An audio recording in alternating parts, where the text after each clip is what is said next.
My name is Courtney Terry, and this is Arts Alive, produced and sponsored by Meadow Lake Studios.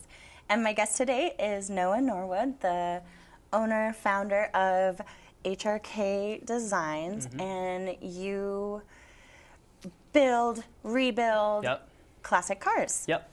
So I'm a hot rodder metal shaper. So basically what we do is I have a customer who comes to me with their classic car, usually about 1965 and older, and they bring it to me to fix it all up and a lot of times customize it and completely rebuild it to be something that's totally one-off to them. So it's a lot of fun. I can imagine with classic cars, I mean, I have a 2009 and I have problems finding parts for it sometimes. So I can imagine when you're rebuilding a car, you kind of even more difficulty with that. So it really, you'd be surprised. There are some parts, like in this book, when I built the 1927 Model T, there is a fair amount of parts for these older cars to support the industry and all the hobbyists. But then again, there's also all the parts that you don't have. And that's where a lot of my work comes in, which is rebuilding all of these custom body panels to look like it was from the factory, that you can't buy them anymore, so you have to custom make them.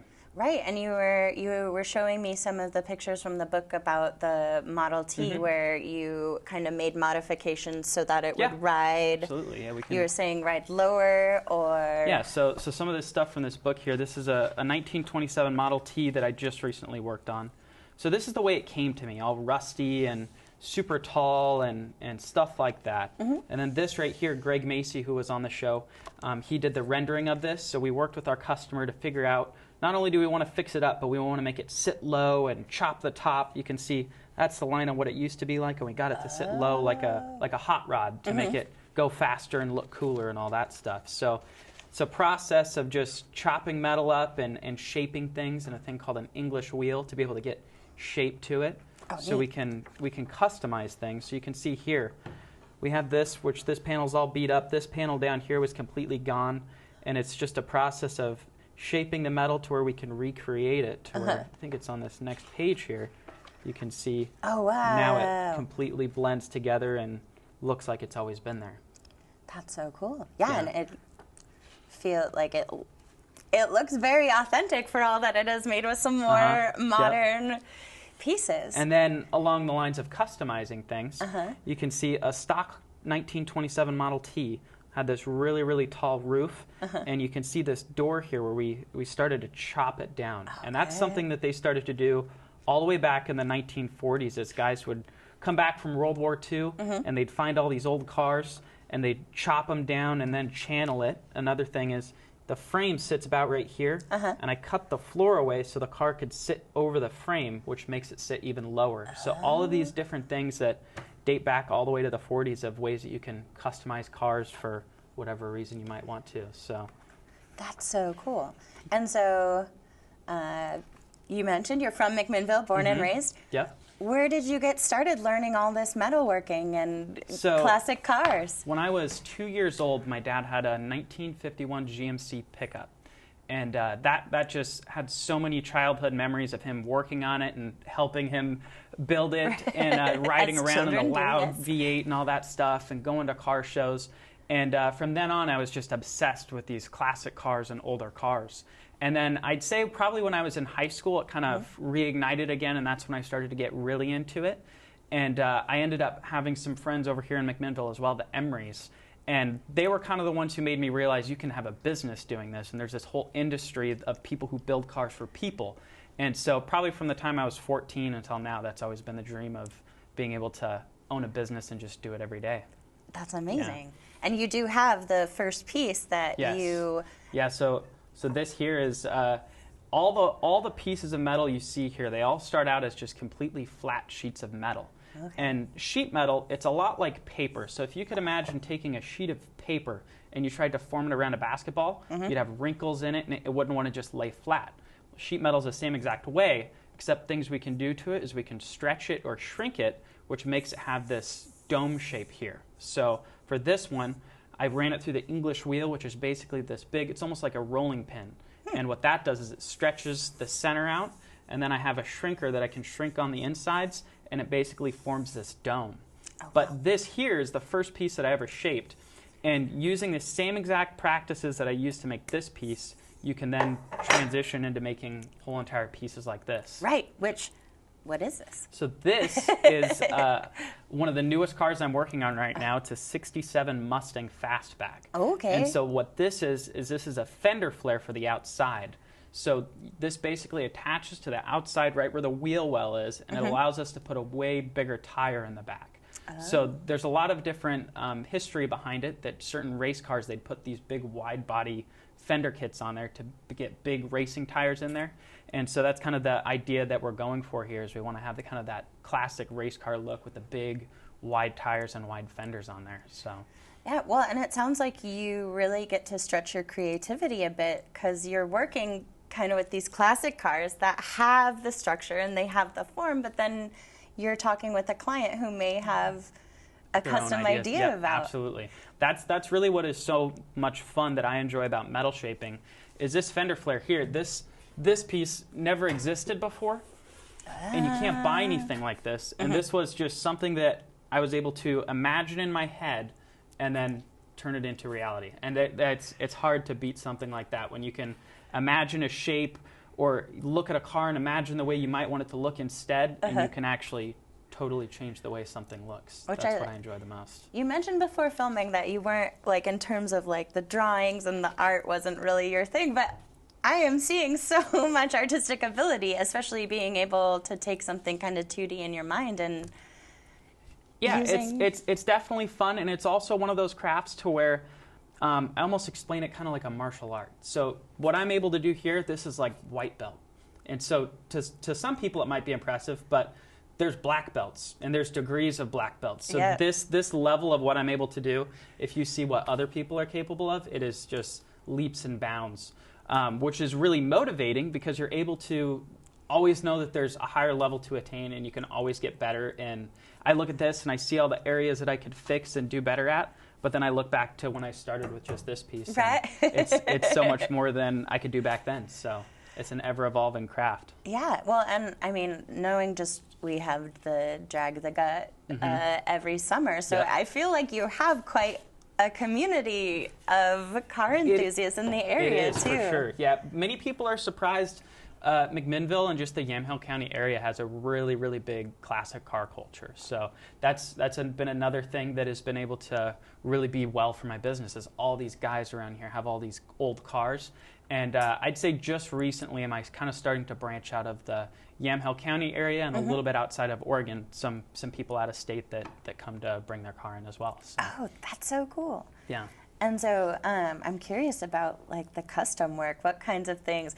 I mean, is part of it adding some maybe modern conveniences and comforts to older vehicles? Absolutely. Or what kind of custom things do you do? Like with this Mustang here, actually the reason why I was a little bit late today, we have a motor that's from a 2017 Mustang, and we're going to put it in a 1967 Mustang. Oh, cool. And then it has all this modern suspension, like coilovers and rack and pinion steering. So that way you're in a 1967 Mustang, but it's going to drive like a new Mustang, and it's going to have all this drivability and air conditioning and heating. Oh, nice. It's going to be really comfortable to drive. So we do that as well. And then I also like doing some stuff that is what they call period correct, to where you build the whole entire car. You pick an era, and you build the whole entire car as if somebody in 1947 was to build that car. That's another super fun thing to do. Oh, what? So how do you even begin with that? So it's a lot of studying old magazines and studying the way that they did things,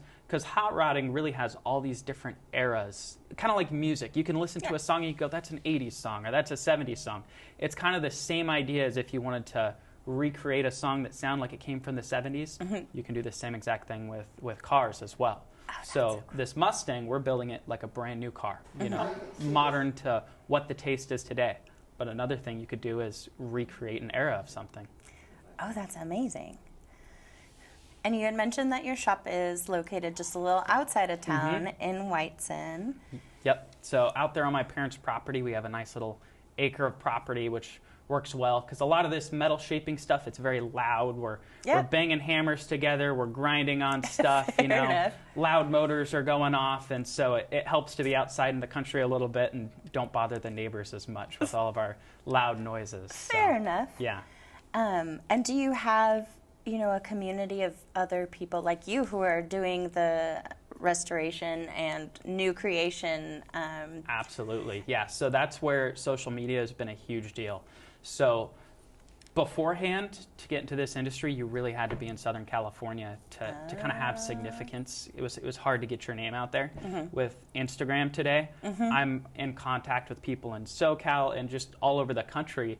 There are these top-level people in the industry that if I had grown up in a time without social media, I wouldn't have access to that. So it's really, really crazy. That's what's been able to help me get even better at the craft is you take somebody who, like I was explaining to you, is a black belt, and I can just send them a text message or an Instagram DM, and they'll help me out with a question or something that I'm struggling on. So that's definitely been a huge part of my growth of my business and the growth of my skill set is having social media.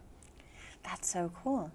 And then, so when you're building, are you, like, you do it like the basics and the frame and adjusting and do you get to kind of follow the car all the way through the process? So even to the, like, painting or tie? Excuse me. It really just depends. So sometimes we'll just do one little piece. Somebody will come in and say, I just want you to chop the top. But then, like this Mustang here, we've had it all the way from the very beginning, and it's going to go all the way to the end. So a lot of what I also do is I don't paint or I don't do specific things, but I have all the connections. So somebody will say, hey, I don't want to deal with it. You just take it to all the places that it needs to go. Yeah. And so I'm kind of a curator, if you will, of Sure. making sure it goes to all the right places. And in those cases, yes, I'd see it all the way through the end. So.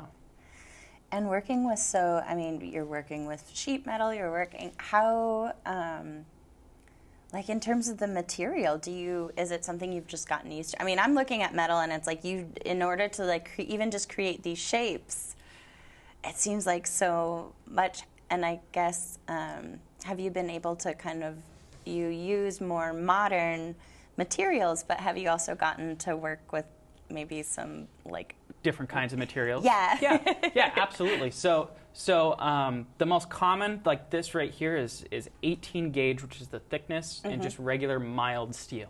But there's also a whole lot of, especially European cars, where there's aluminum work and things like that. So I'd say the second most common for metal shaping and creating a body would be aluminum. I haven't done a whole lot of aluminum work, but it's definitely something I want to branch off into. But aluminum is definitely a lot easier to work with because it's so much softer. So if you imagine you're trying to stretch a piece of soft metal versus something like this, which is a lot harder, it's a lot easier as well. Yeah. Do you find yourself working, is it mostly American designed cars, or do you find yourself working with European models? I'm branching out into some of the European stuff as well. So here pretty soon I'll have a Porsche 911 that'll be coming in. And so some European stuff coming in. I'm a big Porsche guy as well. So yeah, I like the American stuff, but it's basically just whatever I find cool and whatever I want to work on. That when somebody comes to me with a project, I just say, yeah, that's something I'd like to do, or no, that's not exactly something that I might be fit to do the job for. Well, and it sounds, a lot of people maybe wouldn't see the artistic side of it, but it sounds like, you have to use your creativity, you have to do research, and you have to know your topic, and you have to know all the things about how to make it look so authentic. Absolutely. Yeah, I'd say that's probably the biggest difference between, I'll tell people I restore cars, because that's kind of what most people understand. But in reality, I hot rod cars and customize cars. Because if you restore a car, you have to recreate a panel exactly the way it looked, and everything has to look like it came from the factory. But what I like to do is customize something to where it can look whatever way I want.